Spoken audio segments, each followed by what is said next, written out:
स्मृतिपुराणानाम् आलयं करुणालयं नमामि भगवत्पादं शङ्करं लोकशङ्करं शङ्करं शङ्कराचार्यं केशवं बादरायणं सूत्रभाष्यकृतौ वन्दे भगवन्तौ पुनः पुनः ईश्वरो गुरुरात्मेति मूर्तिभेदविभागिने व्योमवद्व्याप्तदेहाय दक्षिणामूर्तये नमः। गुकारस्त्वन्धकारो वै ऋकारस्त्वन्निवर्तकः अन्धकारनिरोधित्वात् गुरुरित्यभिधीयते। सदाशिवसमारम्भां शङ्कराचार्यमध्यमाम् अस्मदाचार्यपर्यन्तां वन्दे गुरुपरम्पराम्। ॐ सहनाववतु सहनौ भुनक्तु सह वीर्यङ्करवावहै तेजस्विनावधीतमस्तु मा विद्विषावहै। ॐ शान्ति शान्ति शान्तिः। ॐ मौनव्याख्या प्रकटितपरब्रह्मतत्त्वं युवानं वर्षिष्ठान्ते वसत्ऋषिगणैः आवृतब्रह्मनिष्ठैः आचार्येन्द्रं करकलितचिन्मुद्रमानन्दरूपं स्वात्मा रामं मुदितवदनं दक्षिणामूर्तिमीडे। वटविटपि समीपे भूमिभागे निषन्नं सकलमुनिजनानां ज्ञानदातारमारात्। त्रिभुवनगुरुमीशं दक्षिणामूर्तिदेवं जननमरणदुःखच्छेददक्षं नमामि। चित्रं चतुरोर्मूले वृद्धा शिष्या गुरुर्युवा गुरोस्तु मौनं व्याख्यानं शिष्यास्तु छिन्नसंशयाः। निधये सर्वविद्यानां भिषजे भवरोगिणां गुरवे सर्वलोकानां दक्षिणामूर्तये नमः। ॐ पार्थाय बुद्धज्ञानैकमूर्तये निर्मलाय प्रशान्ताय दक्षिणामूर्तये नमः। ॐ विश्वं दर्पणदृश्यमाननगरी तुल्यं निजान्तर्गतं पश्यन्नात्मनि मायया बहिर्भूतं यथा निद्रया। यत्साक्षात् कुरुते प्रबोधसमये स्वात्मानमेवाद्वयं तस्मै श्रीगुरुमूर्तये नमः। इदं श्रीदक्षिणामूर्तये बीजस्यान्तरिवाङ्कुरो जगदिदं प्राङ्निर्विकल्पं पुनः माया कल्पितदेशकालकलना वैचित्र्यचित्रीकृतं। मायावीव विजृम्भयत्यपि महायोगी वयस्वेच्छया तस्मै श्रीगुरुमूर्तये नमः। श्रीदक्षिणामूर्तये यस्यैव स्फुरणं सदात्मकम् असत्कल्पार्थकं भासते साक्षात् तत्त्वमसीति वेदवचसा यो बोधयत्याश्रितान्। यत्साक्षात्करणात् भवेन्न पुनरावृत्तिर्भवाम्भोनिधौ तस्मै श्रीगुरुमूर्तये नमः। इदं श्रीदक्षिणामूर्तये नानाचित्रघटोत्तरस्थितमहादीपप्रभाभास्वरं ज्ञानं यस्य तु चक्षुरादिकरण द्वारा बहिस्पन्दते जानामीति तमेव भान्तम् अनुभाति एतत् समस्तं जगत् तस्मै श्रीगुरुमूर्तये नमः इदं श्रीदक्षिणामूर्तये येऽहं प्राणमपि इन्द्रियानपि चलां बुद्धिं च शून्यं विदुः स्त्रीबालान्धजडोपमास्त्वहमिति भ्रान्ताभृशं वादिनः मायाशक्तिविलासकल्पितमहा व्यामोहसंहारिणे तस्मै श्रीगुरुमूर्तये नमः इदं श्रीदक्षिणामूर्तये. In listening to Swami, reading Swami Maheshananji's various texts and so on, I'm getting a little clearer idea of the process of how the ideas of the Vedantic texts should translate in our lives. So I think he's very fond of giving examples of children learning mathematics, arithmetic. And he says this is very similar to that. And coming from someone who's really gone through it, and I have a lot of respect for his vision and his experience and so on, and the ability to communicate to the students. I'll read it with a lot of care. And the more different, because I'm reading a lot of books from him, the more I read, the more consistent view of this process comes out to me. So just I was just reminded of this in reciting Vishwam Darpana Drishyamana Nagari and so on. So what he's saying is that if you look at a student who is learning arithmetic, and it's, by the way, also true for learning language. You know, suppose you have someone who doesn't know Devanagari, how to write, even how to write, let alone speak Devanagari. So very similar in both cases, mathematics, arithmetic versus language. What you find is that first you have to get all the pieces together. For example, writing Devanagari. For someone who's completely unfamiliar with that, like Li Chi-Chu, for example, she wasn't, and many of us also that didn't know Devanagari.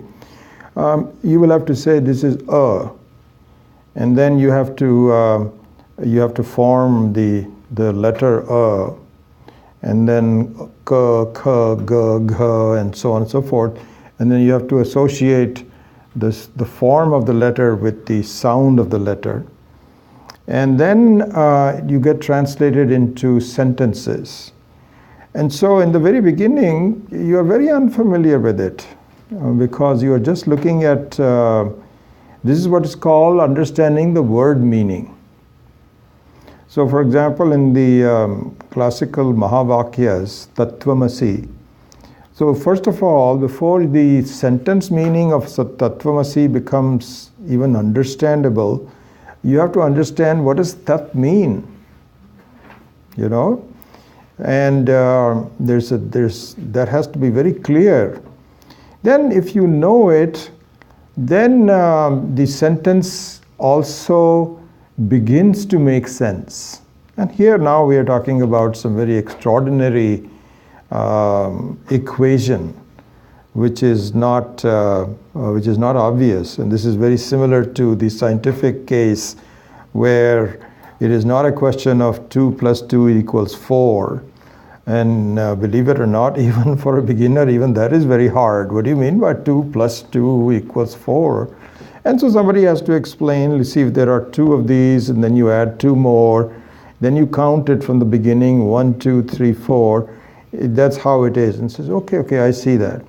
But then if you make a formula out of it, x plus 2 divided by y equals z squared and so on, it just looks gobbledygook. And so similarly also the sentence meaning of any language comes about by first understanding the constituents of it and then putting it together, and then comes, and this is the important part, then comes a lot of repetition. A lot of repetition, because if you can imagine a student looking at something which is now clear. It is clear in the classroom, but you're still not, it hasn't really sunk in yet. So when you first start, and especially if you have not read it for a while, you know, if you haven't done your homework and you're not familiar with it, then you have to start all the way from the beginning. What did the teacher say? Okay, so this is ka, kanta, anta, okay, kanta. And so you have to kind of repeat the whole process. But if you keep doing it enough, then the words become automatic.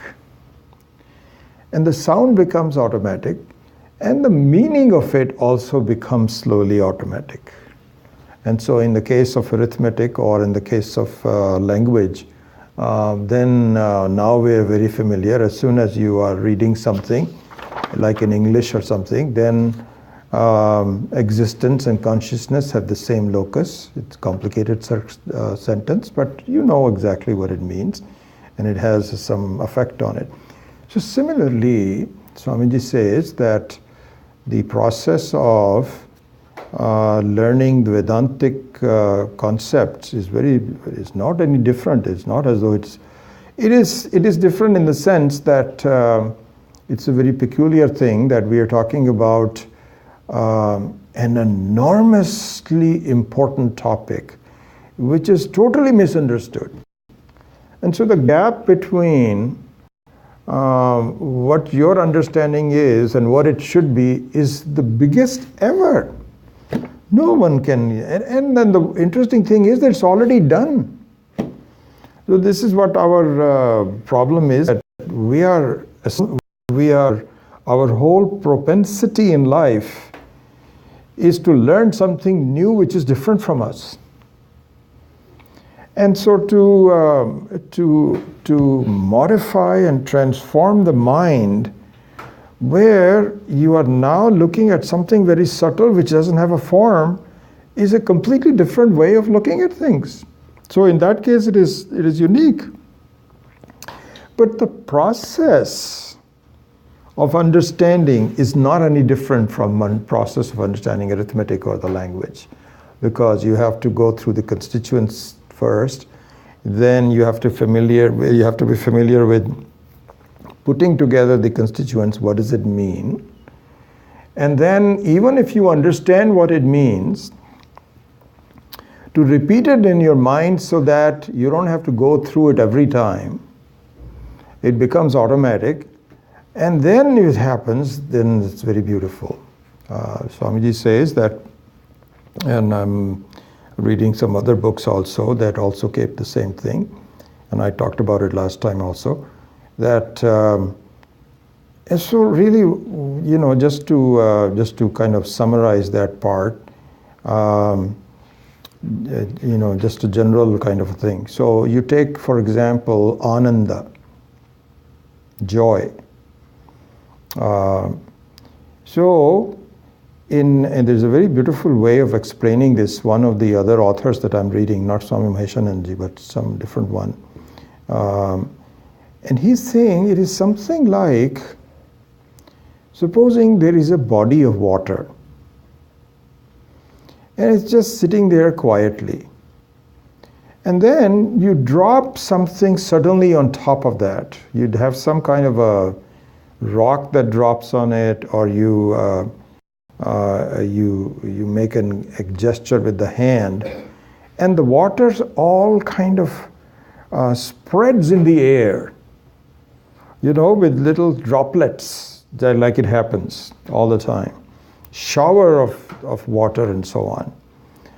And then after that, what happens is that after the droplets fly out of the water, then they all come back to the water. Okay, so this is the analogy. So now the equivalent part of that for the ananda is that one's own ananda is like the ocean of water.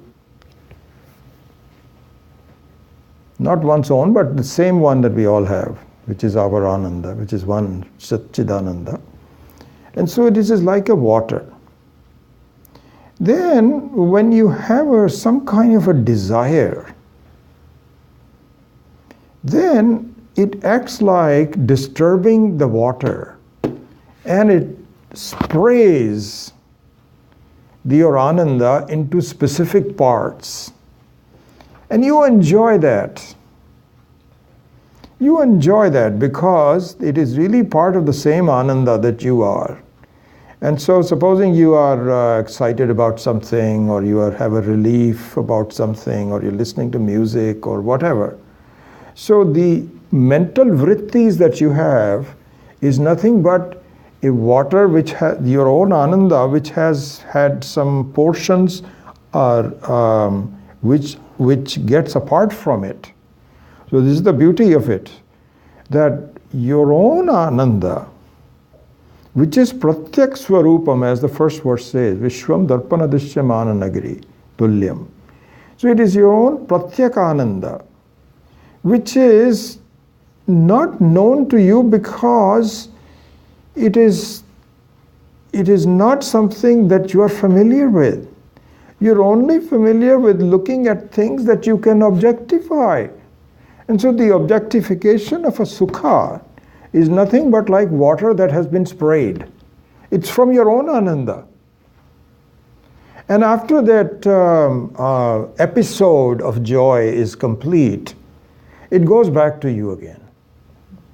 Goes back to you again, and it is invisible. Invisible, you'd have no idea. So this is exactly how we go about. We say, I had so much fun. It was so wonderful. We had so you had so much fun means what? Are you not having fun now? He says, no, not right now. Not right now, because it was, we had a very good meal and it was wonderful. Everything was very nice and so on and so forth. And now, now it's just, I'm just worried about tomorrow. I've got a lot of things to do and this, that, or the other, and all kinds of problems and so on. So that joy is gone. So what has happened is that joy which emanated from you has gone back into a state of invisibility of you. That's all that has happened. And next time you have another joyous episode, the same thing happens again, out of yourself. And so this author was saying that,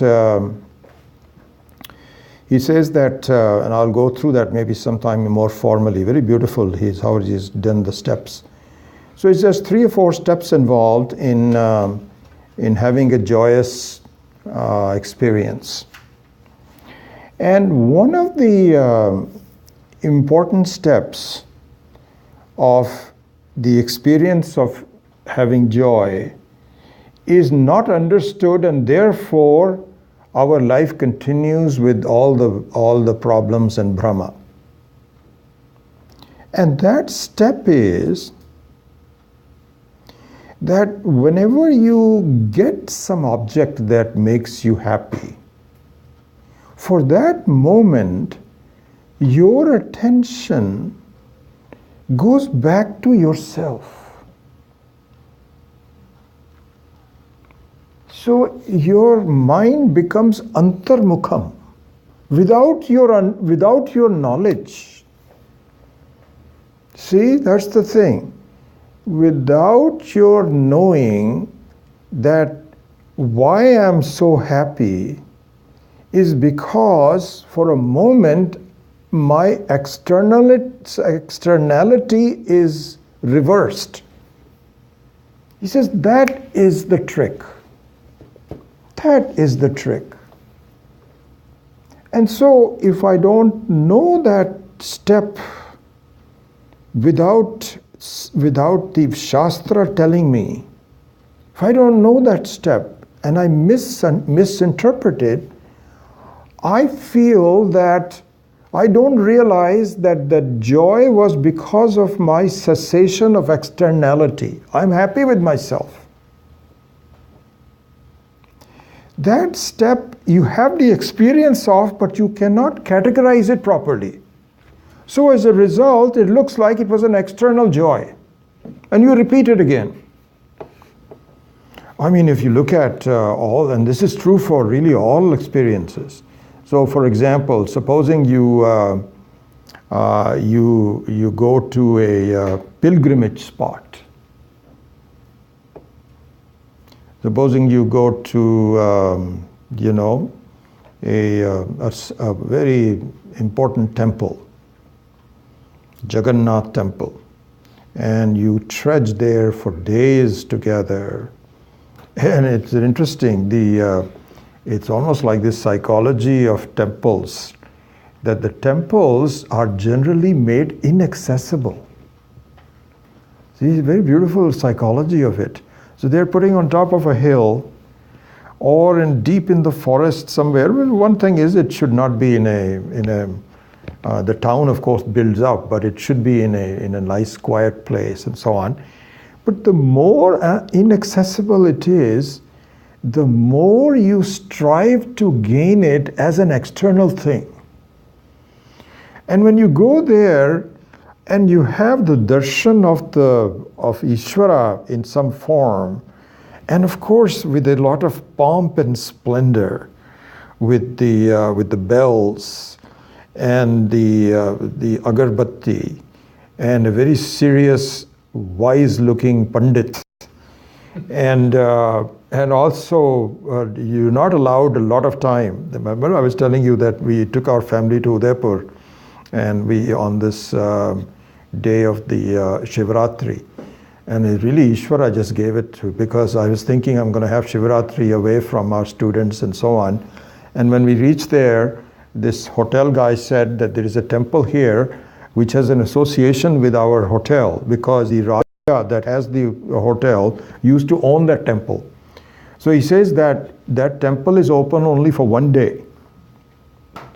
And the public is only allowed for one day. Today is the day. And if you want, we can take you there in these special SUVs. And so the whole family said, oh, wonderful, that'll be good.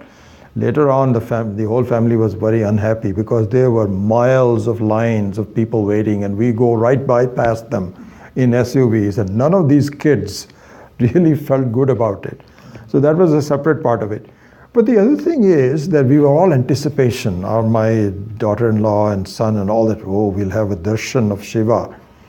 Instead, we were given 2 seconds. We were pushed right past it. Absolutely, there was no way to even just offer a flower, and then there was a big dhakka from the back saying, okay, move, move, move, because we were no longer in the SUV. By that time, we were part of the thing. So what happens is that the more of the anticipation that comes in, which is externality, then when you have the darshan, and you have a peace of mind, a peacefulness of your mind, and that occurs, and you really speaking, you even close your eyes. You close your eyes, you look at the vigraha for a while, and then you just close your eyes and bow. And at that time, where is that peacefulness? It all comes from you. And so really speaking, and the same thing happens in the case of when we go for travels.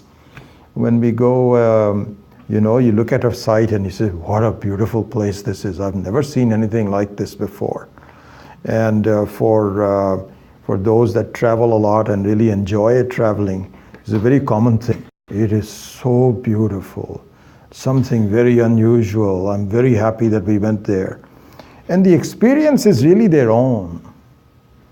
And you're just moving around the externality so that for a while you're just experiencing yourself. And so this is the trick of Maya.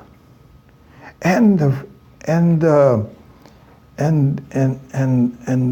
missing piece that you have to know is that any time you have the joy of any experience, your mind actually reverses itself. It is your own joy.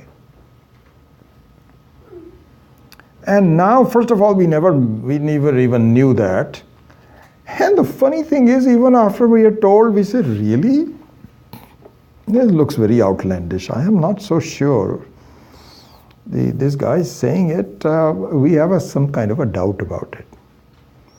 And we should just have some shraddha that this is being said for our own good, and we have to really experience it, slowly doing it. If that happens, then it becomes very clear that I am that source of water. I am meaning not the ego I, but the Ishvara I, the Paramatma. The Paramatma is that body of water which gets disturbed by some kind of an event, and then it shines in front of me as though, because the water means it's like a water of Ananda. So this is a body of Ananda. And the body of Ananda gets somehow disturbed through an event. And when it has droplets in front of me, I really like it. This is so beautiful. It's my own droplet. Own droplet. And it goes back into something which is no longer visible to me. And what happens is that my whole system and my whole mind is so tuned to looking at things away from me that I completely discount something that I am myself, but I cannot look at it. This is the problem. So really speaking, this is what I have to slowly learn, just like a simple arithmetic or some kind of some language. Really, any new science that you're learning, even medical science, for example, same thing. First you look at the constituents, then slowly you put it together. Then you go to, whenever you see something, then you see the meaning of it, not the words. Abhidhana, abhidheya. And the meaning in this case is nothing but yourself. And then slowly you have to, in the beginning you just barely see it under controlled circumstances, which is called nididhyasanam. But then slowly, this is the thing that Swami Maheshananji pointed out so well, that it comes a point where the student knows what it is, but it doesn't come to the mind because it's not used to it, so you have to go through the steps again. It's like a teacher just suddenly saying, okay, what is 73 plus 22? And then you kind of knew that before, but it doesn't come to you right away. And so the student and somebody else who has really known this before, he raises the hand, he says, 99, sir. And so there is knowledge, but it doesn't come to your mind. So similarly here also, the learning of the Vedantic principles is something like that. That there is, first of all, it has to be complete clarity. All the constituents have to be very clear to me. What is Tat? What is Tvam? How can they be the same? All of those have to be examined, Even after examining it and after being convinced of it, just because you are so used to dealing with life in a completely different way, it doesn't come to you. Doesn't come to you. It's a very beautiful analysis of the process that Swami Maheshananji has given. I'm enjoying it. And it seems so true too. I can see it. It's exactly the same process. And what is really very beautiful for me in my life is that there is a roadmap I can follow, you know, and with limited time left. Anyway, we'll talk much more about that. But it all started with the chanting of Vishwam Darpana Dishyamana Nagari Tulyam. So what should happen, I think, eventually, that's why these books are, and verses from the Gita, verses from Upanishads, simple verses and complete verses, snippets, all we must learn by heart.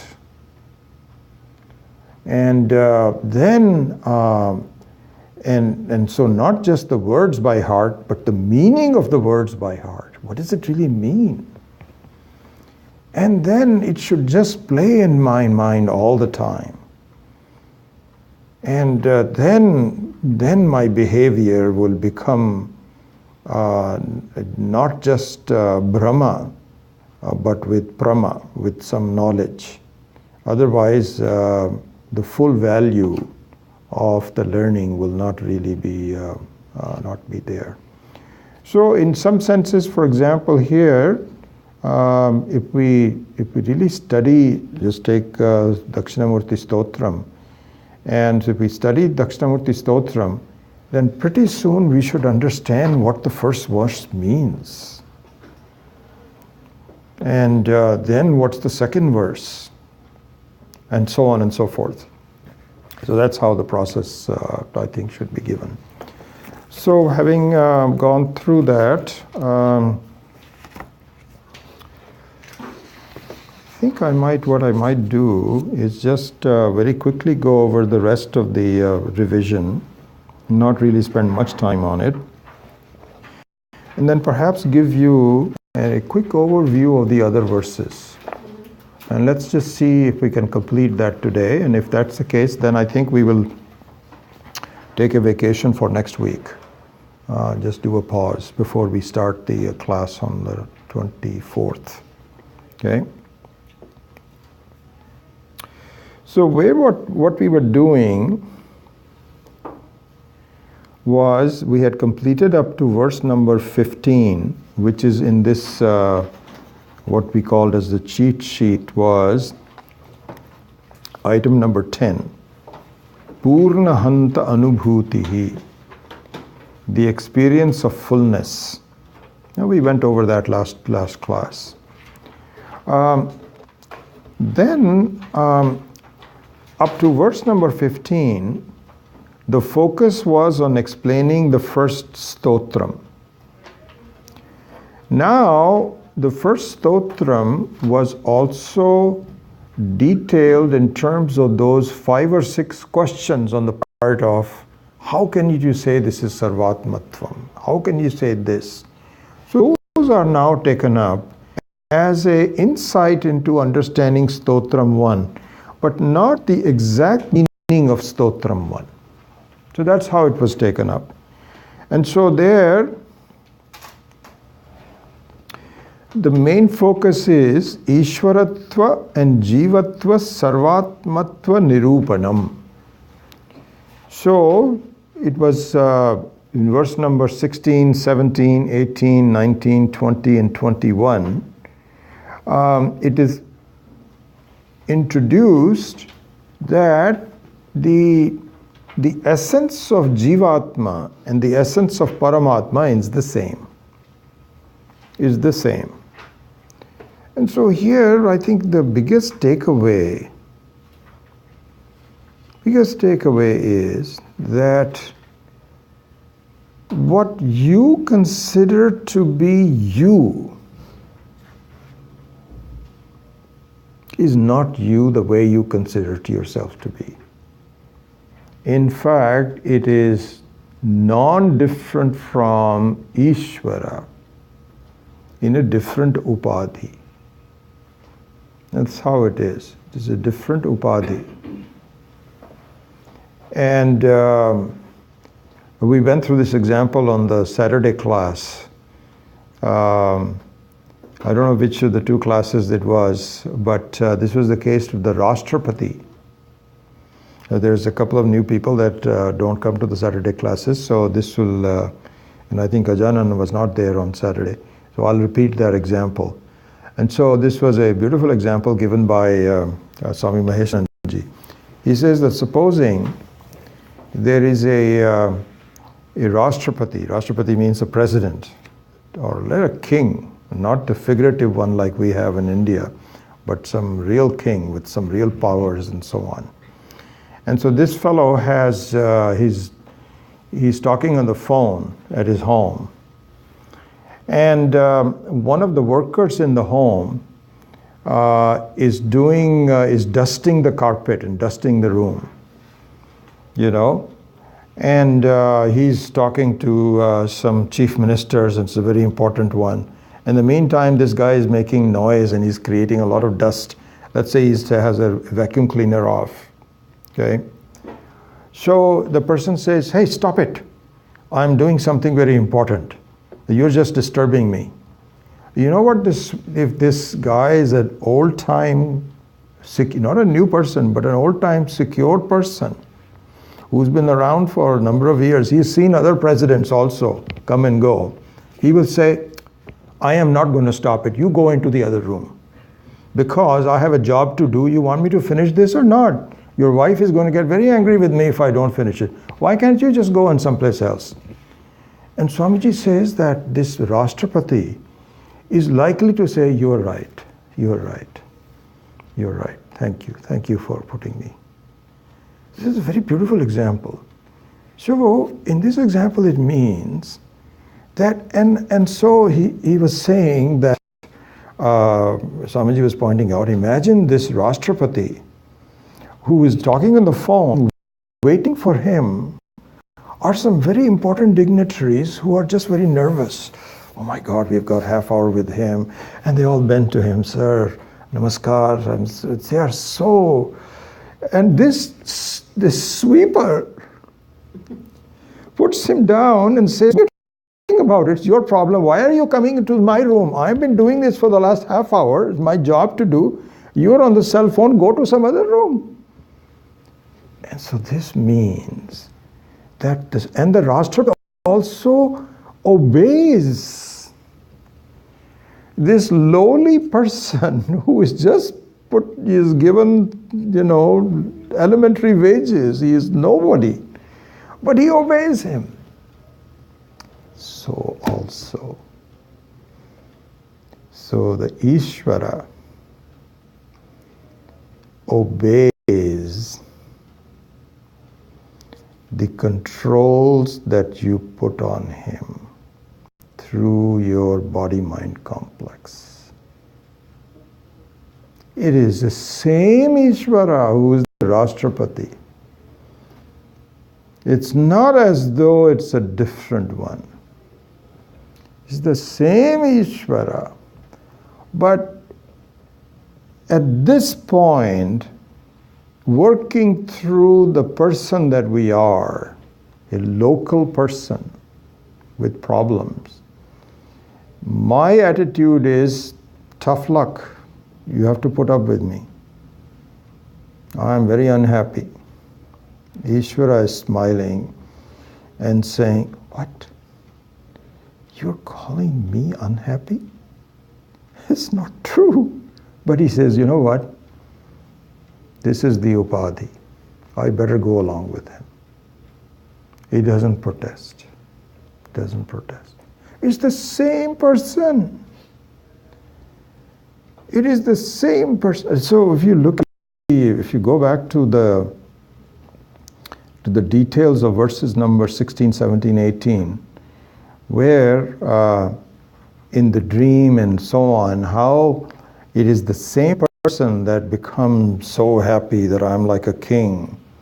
The same person who becomes unhappy, he's now, somebody has conquered him and he's in a jail. Same person.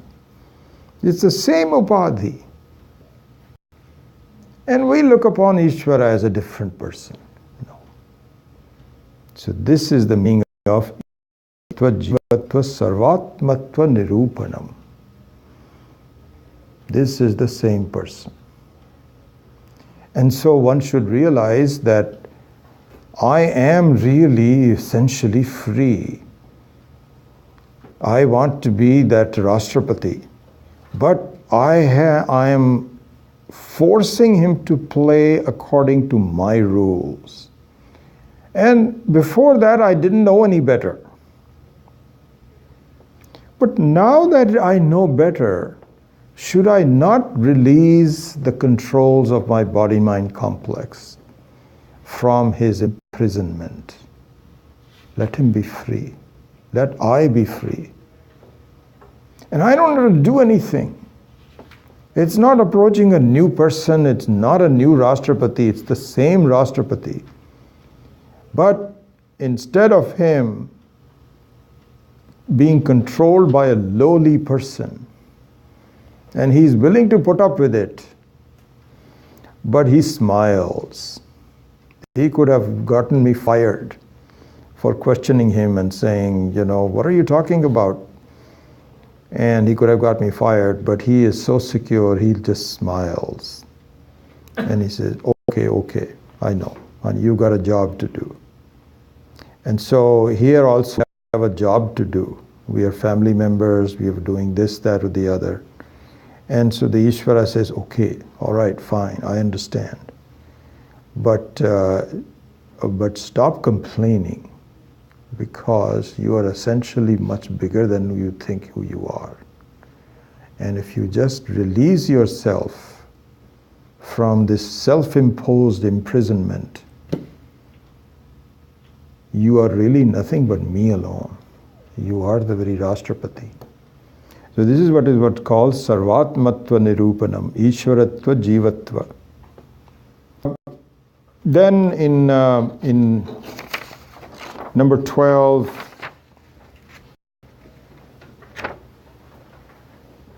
13, 14, 15, 16, all of these are really explaining this kind of a phenomena that we went through. How? So, for example, it proves that jnanasya swaprakashatvam ekatvam cha. That there's only one knowledge. This is how we are going to start the Panchakadashi also. The very first verse of Panchadashi will be on this. And so, jnanasya swaprakashatvam ekatvam cha. And so there are two very important things here. One is swaprakashatvam, that it is self-effulgent. And it's only a single one.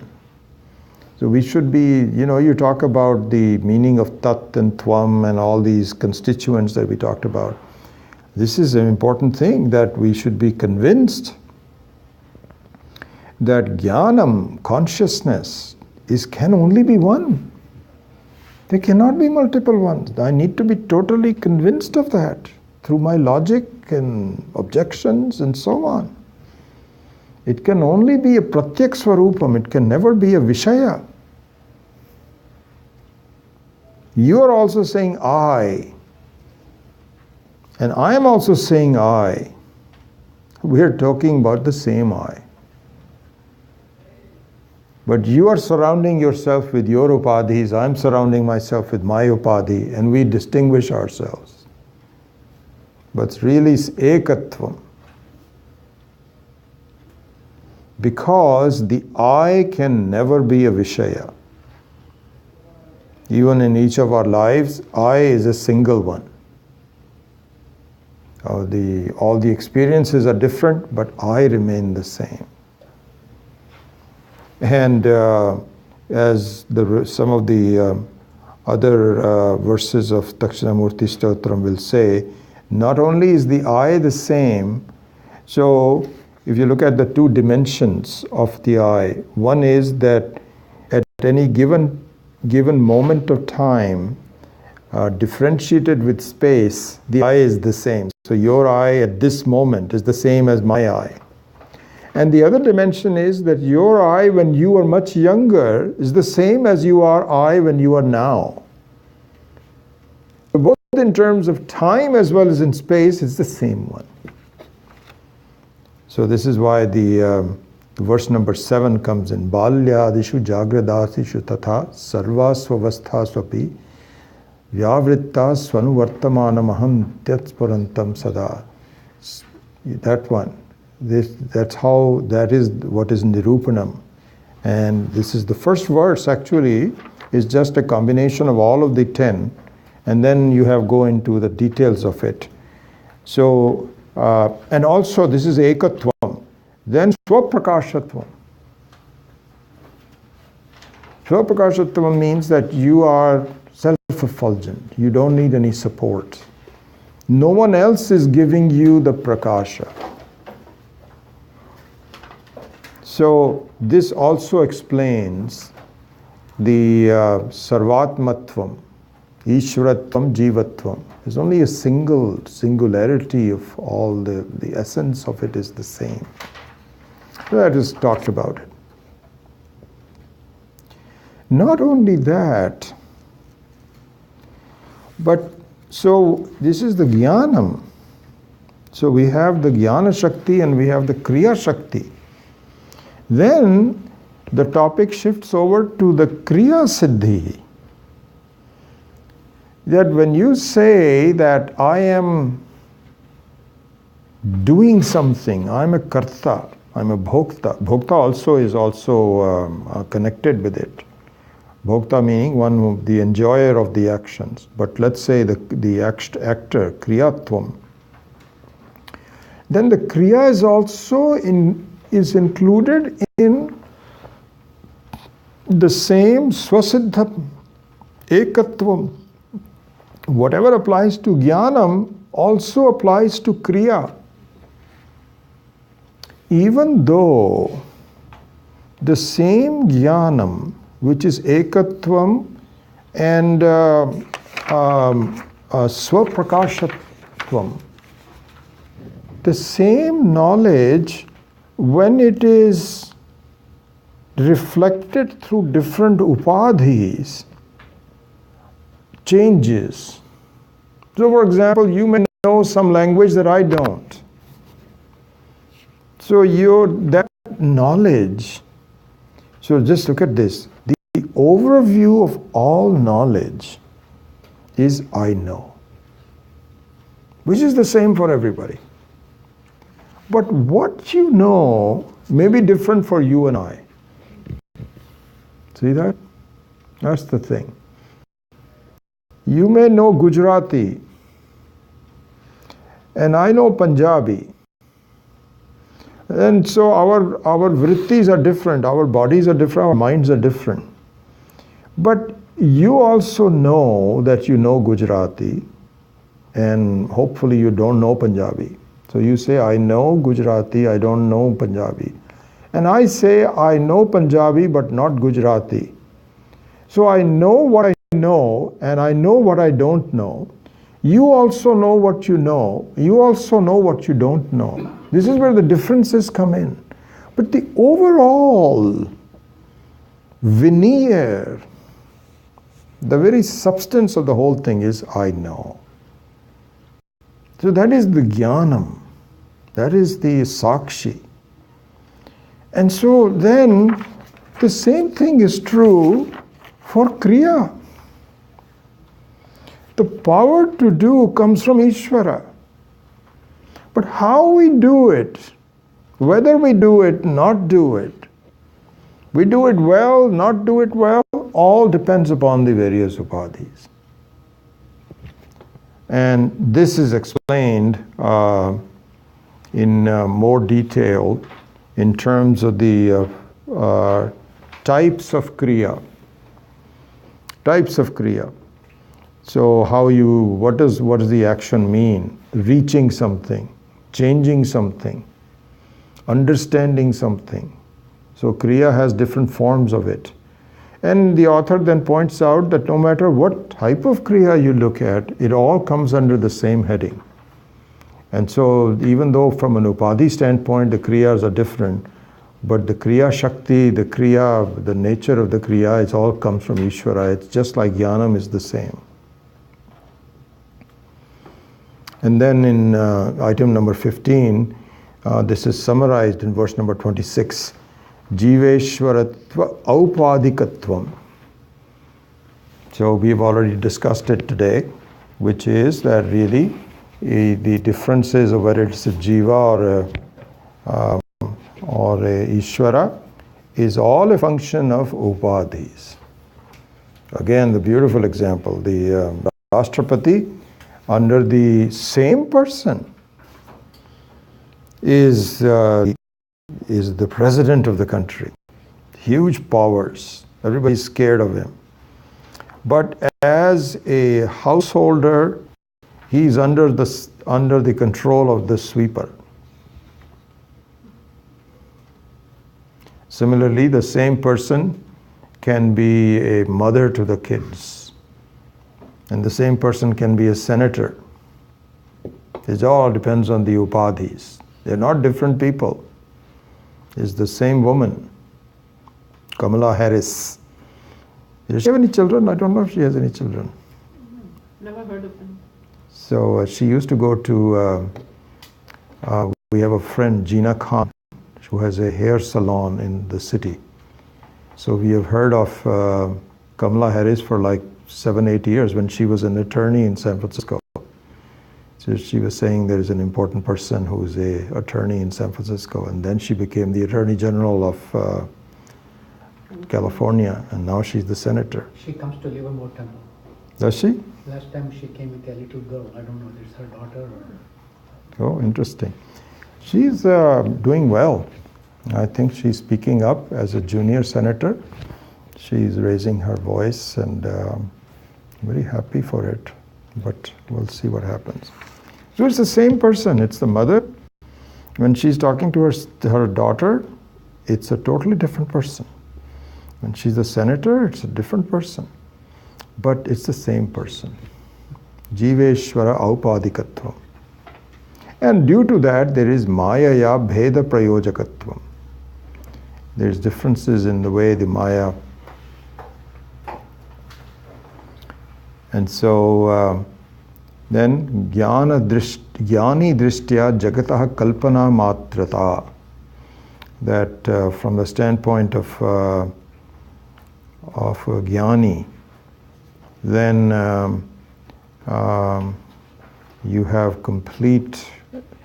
And I don't know whether the first verse would go through the complete analysis of that, but the whole Dakshinamurthi Stotram will.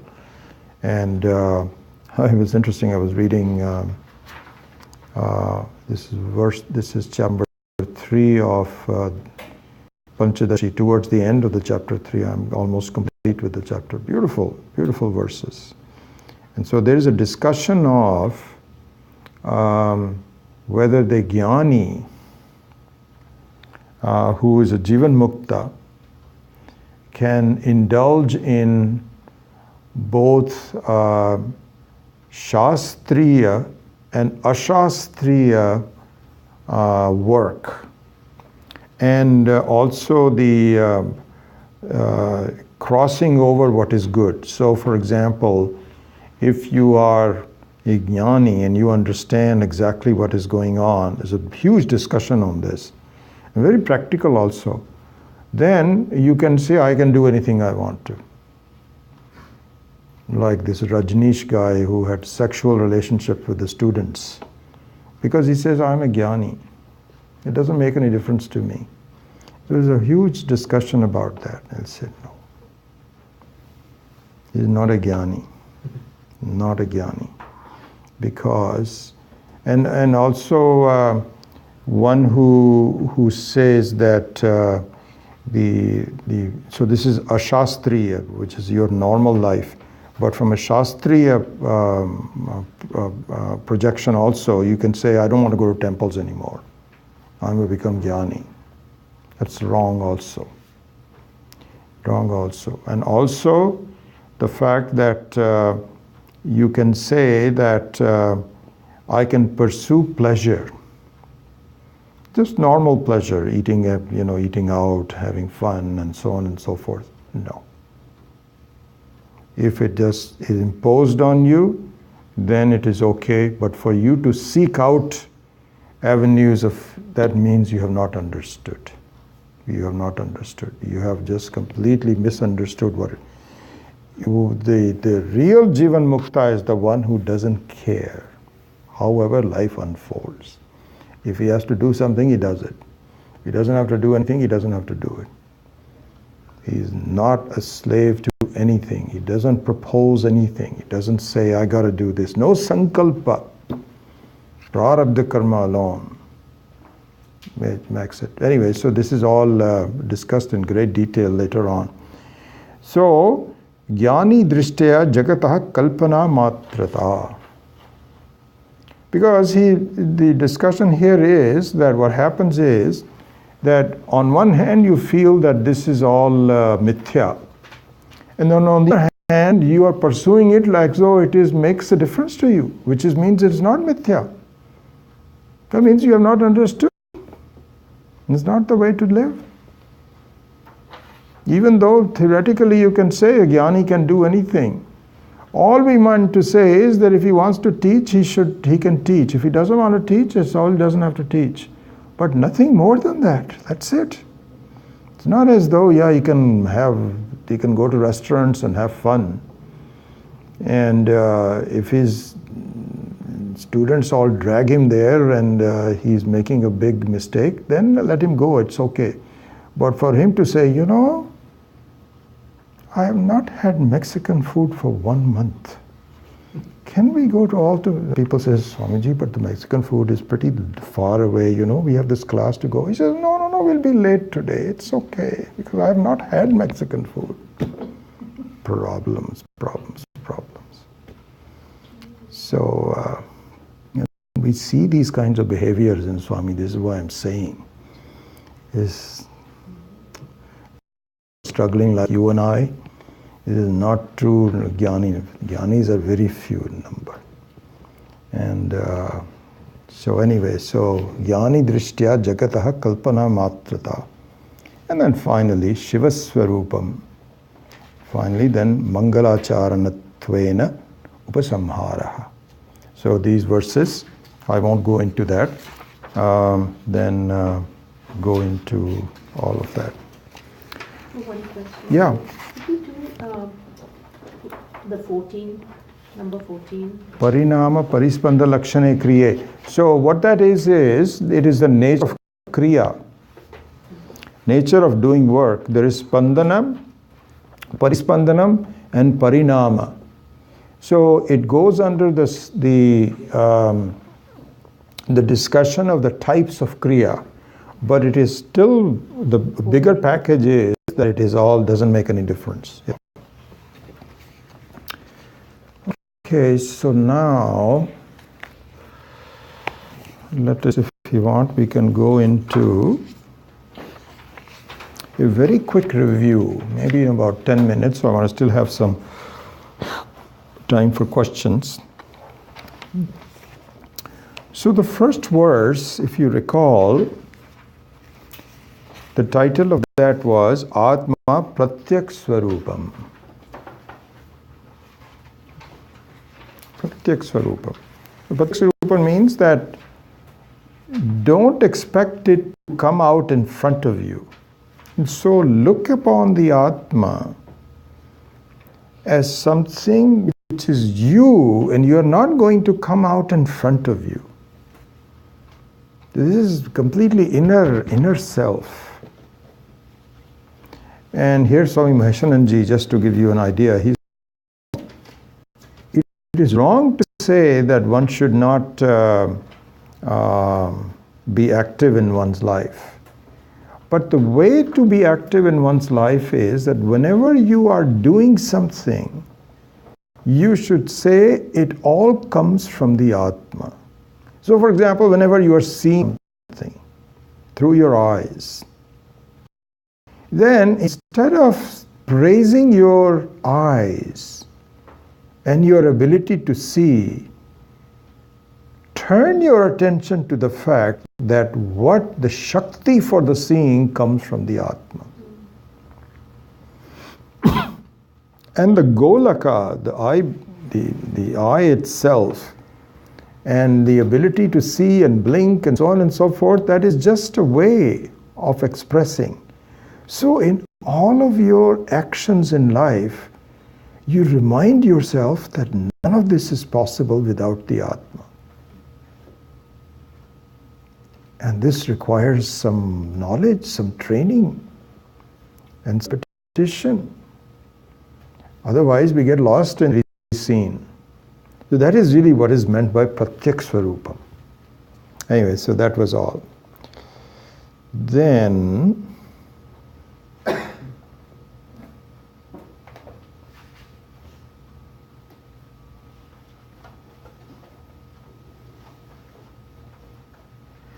so here in introducing the second verse, which is Bijasyanta Rivankuro Jagadidam Prang Nirvikalpam Punaha. Swami Maheshananji, and by the way, the title of second verse is Atma Moola Karanam. Moola Karanam means that the Atma is the basis upon which all activity takes place. And so here, so there is now the Mananam starts actually. With the second verse, Mananam starts. And Mananam from the standpoint of objections from other viewpoints, that how can Atma be the Moola Karanam? In fact, there is a whole school of thought called Sankhyas. And it's so interesting. I have a friend of mine who I won't name because I think Zarina knows him also. And this actually comes from some background of people who have Dvaita in mind. And so these are Dvaitins, not Advaitins. And so, for example, even in the north, the original Swami Dayanandji. So this is what I was born in. So it was not Sanatana Dharma, but Arya Samaj. So the Arya Samaj is Dvaitins. Dvaitins. And this friend of mine, who is also an Arya Samaji, very staunch Arya Samaji, and this is why I'm telling you, I feel Ishvara is looking after me. I was really steeped in Arya Samaj. And my whole family was part of that. And if I had stayed in India, there was no chance of understanding Sanatana Dharma. No chance. So I came out and I had an independent search, and that led me to Sanatana Dharma. Anyway, so this friend was telling me once, long time ago, about 10, 15 years ago, that the real thing that we should study is Sankhya. His grandfather told him, listen, beta, listen to Sankhya. That is the essence of Hinduism. And here, all those are completely rejected. Why? Because Sankhyas feel that the Ishvara is not abhinna nimitta upadana karanam. This is only the nimitta karanam. And by the way, the Sankhyas philosophy is the one which is westernized among the Christianity also. So we have had versions of Christianity in Islam long time ago. These are just given different names. They're all part of the Hindu culture, but wrong, Dvaitins. And so Sankhyas feel that the God didn't have any material. He had to work with it. This is called Prakriti. So Prakriti is a separate material, and Shiva is a separate material, and they got together, Dvaitins. So here in the Dvitiya Sangraha, Ullasa Sangraha, this is taken up. Atma, which is Paramatma, is the Moola Karanam for both. And they say, how can he do that? Then it is said that bijasya iva ankuraha, and then through his own shakti, he's able to really do this.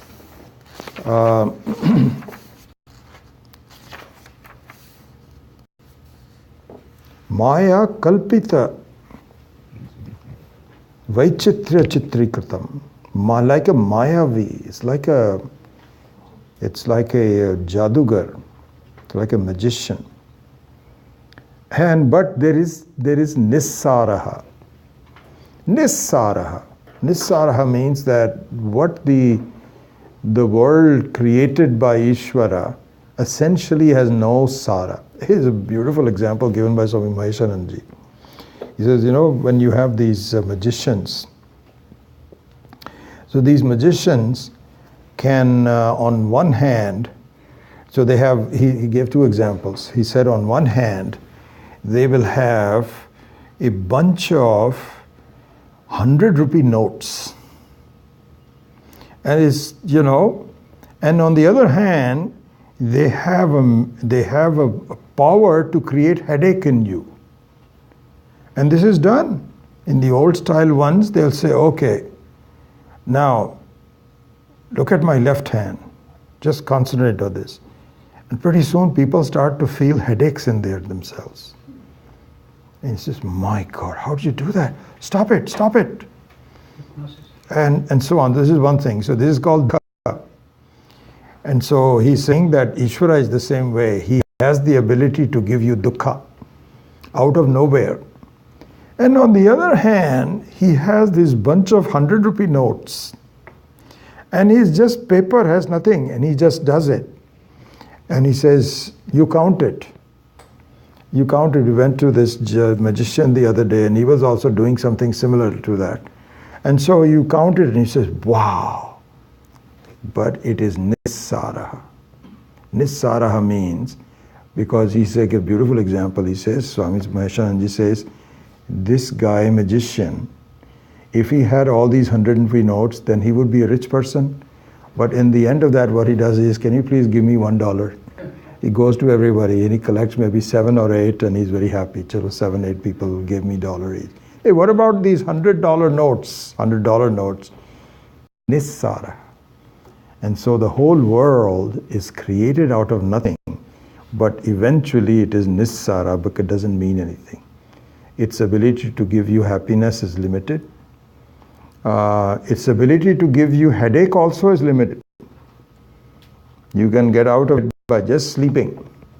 Amazing. So this is what he's talking about in the second verse. At this rate, I won't go through too many verses. Bijasyant ivankuro jagat. So let me do it very quickly. No commentary. Then, in the third verse,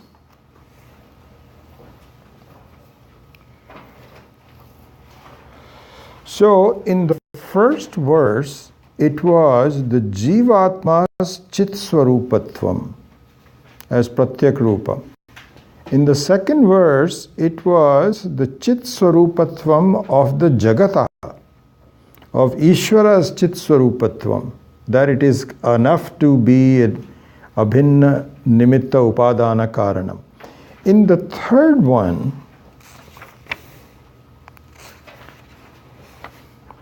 Yas eva sphuranam sadatmakam asatkalpartakam bhasate.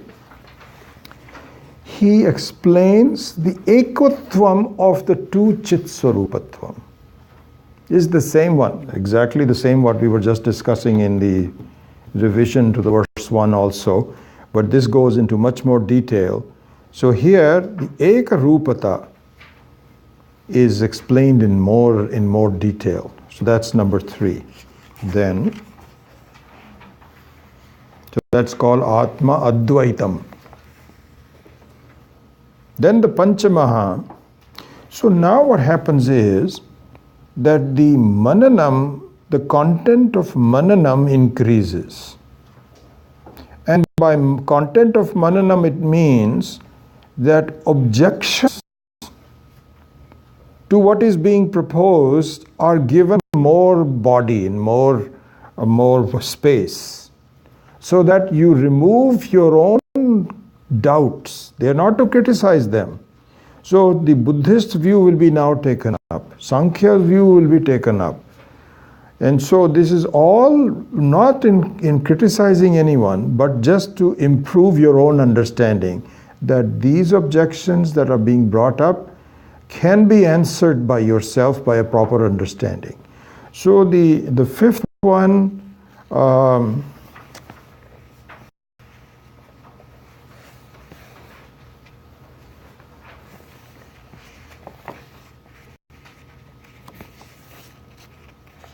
the fifth one and the sixth one, Rahu Grasta Divankarendu Sadrishaha, also is Mananam Rupam. And in fact, the sixth one is specifically directed towards the objections of Buddhists. So that's the sixth one. Then the importance of Pratyabhigya. Pratyabhigya means recognition, recognition. And so that is being given here. And also the fact that the oneness of the person, even when you were a child or even when you are now an older person, the oneness of those two experiences is explained.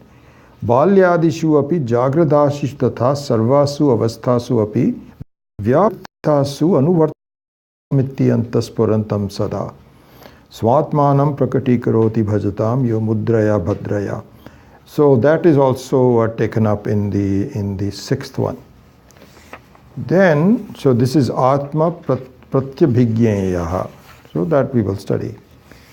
Then that was number sixth. So, seven. Sorry, seven. That was seven. Did we miss one? Vishwam Pashyati Karya Karanataya. Yes, Vishwam Pashyati. So that one is, let me just go back to it. Yes, so Vishwam Pashyati talk about the Sadrupatvam of Atma, not the Chitrupatvam of the Atma as much as the Satrupatvam. And the way it explains that is that and again, the Buddhist view is taken up that really the whole thing is mithya. There's nothing left. Nothing left at all. Everything is just shunyam, shunyam, shunyam, shunyam, shunyam. And we say no. No. In fact, mithya requires satyam to exist. You cannot, the whole thing cannot disappear. Something is still left behind. You cannot call something mithya unless it's based on satyam. And so that satswarupatvam is nothing but yourself. So you cannot dismiss yourself. That is just some wild imagination.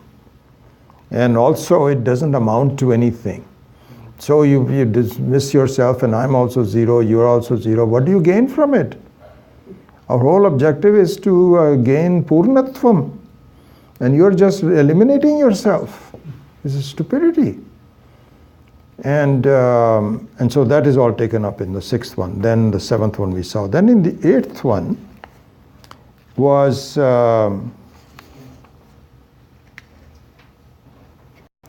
now in the eighth and ninth, the sadhana and the phalam are given up. What should I do now? I understand this conceptually, but it is still not fruitful for me. What is it that I need to do? And so there,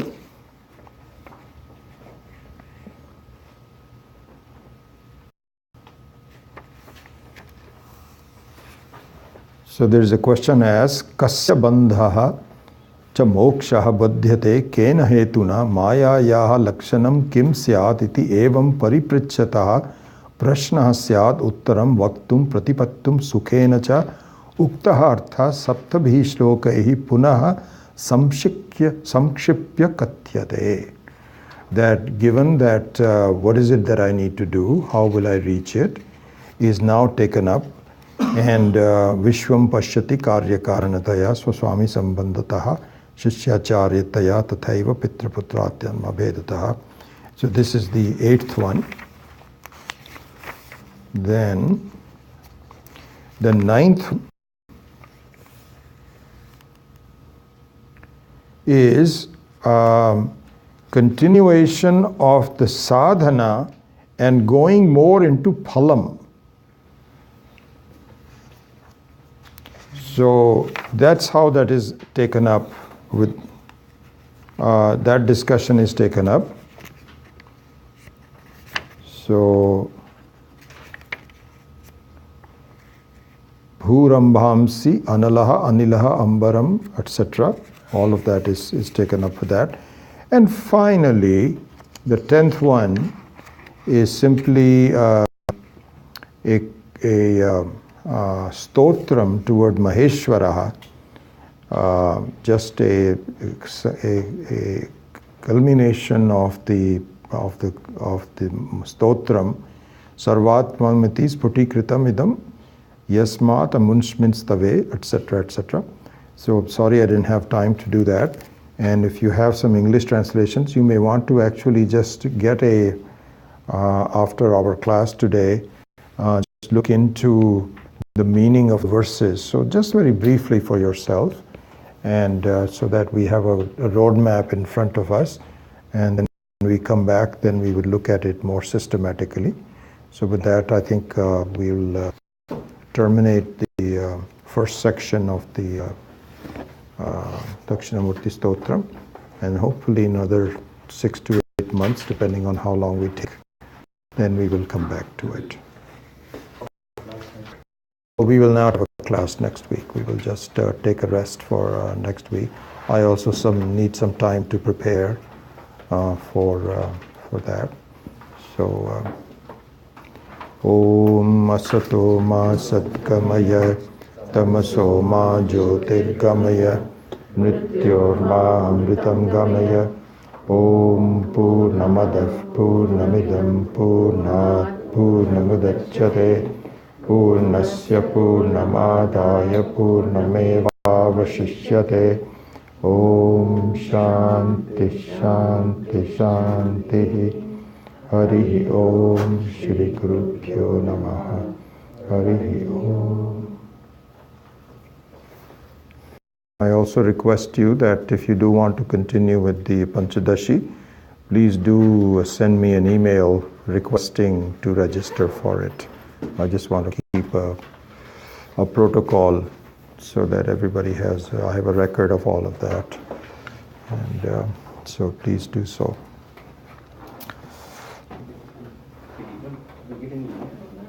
I'm sorry?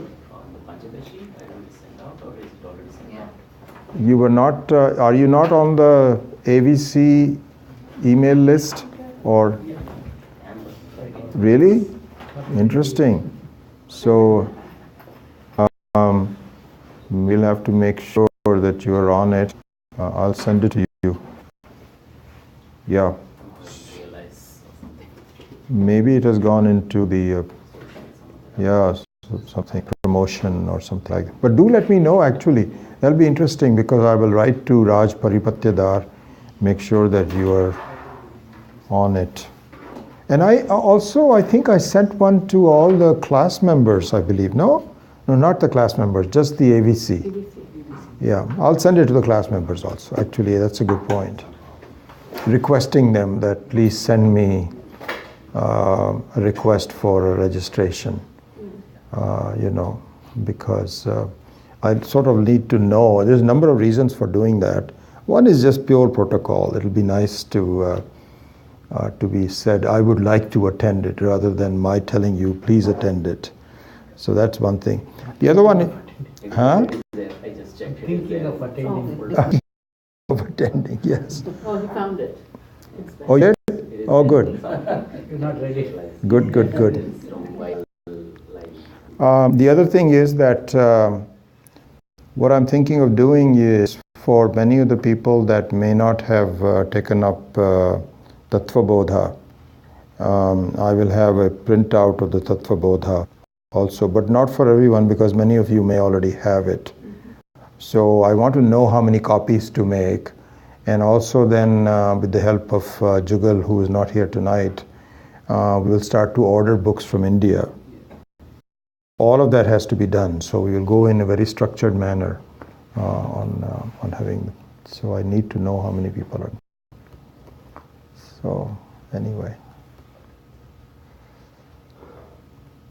yeah. So we missed the Vyasa part. The Meditation. for this class, yes, I think we did. You can always do that in Panchadashis, right? Panchadashi, I hope to do. I want to Even really introduce that. Dakshinamurthi meditation, we can do it there too. Yeah, But yeah. The other thing I was thinking of is that it all depends on if we have a significant number of people who are online and not here.